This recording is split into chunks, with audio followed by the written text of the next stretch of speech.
El sentido y fines de la educación. La educación puede considerarse como uno de los medios que emplea la sociedad para preservar su integridad actual y lograr su sobrevivencia futura. La educación y sus prácticas son parte de las carias ciencias sociales. Política, filosofía y educación convergen en el punto del análisis de la construcción de lo humano y de la producción del saber que la humanidad ha elaborado en sus procesos sociales y culturales. Temas como la libertad, la identidad y la alteridad, la ética, la sociedad, lo que se debe transmitir a las futuras generaciones, la problemática de cómo conoce el ser humano, la pregunta por el cómo transmitir conocimientos para que el ser humano perdure, son problemas que tanto la filosofía como la política y los estudios sobre la educación trabajan desde diferentes perspectivas. La relación entre el humano y el acto de aprender es ontológico. El humano se hace en la medida que vive experiencias y prácticas educativas. La aventura histórica de lo humano ha sido apoyada desde los procesos de aprendizaje. El ser humano es un ser que no está acabado, porque es un ser temporal. Es un ser que se está haciendo y no dejará de hacerse hasta su muerte.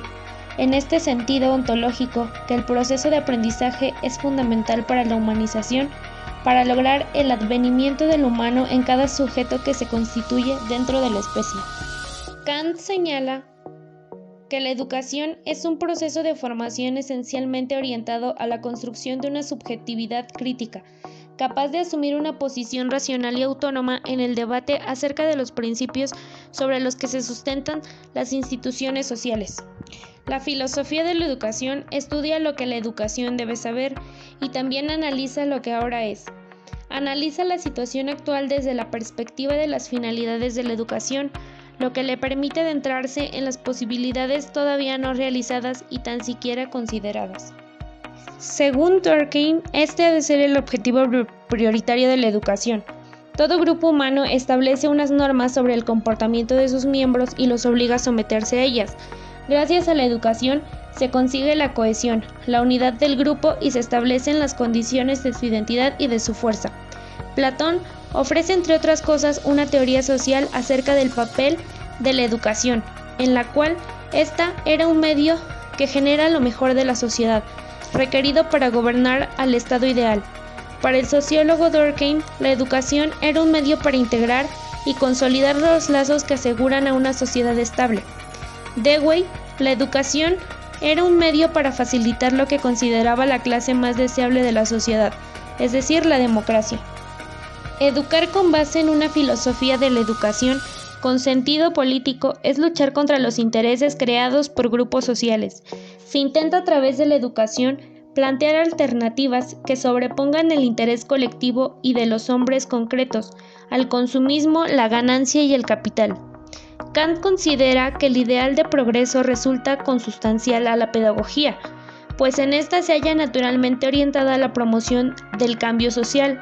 Es necesario, pues, atender al componente utópico inherente a toda praxis educativa, componente que, señala Kant, no ha de ser relegado a favor de consideraciones pragmáticas. El proyecto de una teoría de la educación es una noble ideal y en nada perjudica, aun cuando no estamos en disposición de realizarlo. Tampoco hay que tener la idea por quimérica y desacreditarla como un hermoso sueño, aunque se encuentran obstáculos en su realización. Una idea no es otra cosa que el concepto de una perfección no encontrada aún en la experiencia. Por ejemplo, la idea de una república perfecta regida por las leyes de la justicia es imposible. Basta que nuestra idea sea exacta para que salve los obstáculos que en su realización encuentre.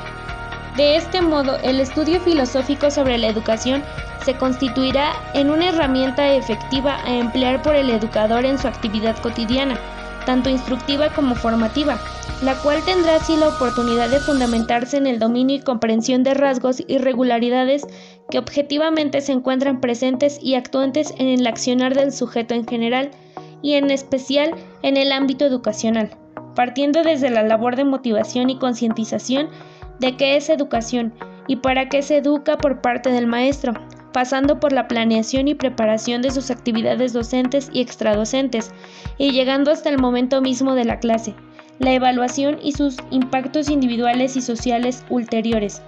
En todo ese proceso, el educador bien preparado filosóficamente tendrá a su disposición una óptica reflexiva y crítica que podrá emplear para elevar la calidad de su desempeño y de los resultados instructivos y formativos en sus estudiantes.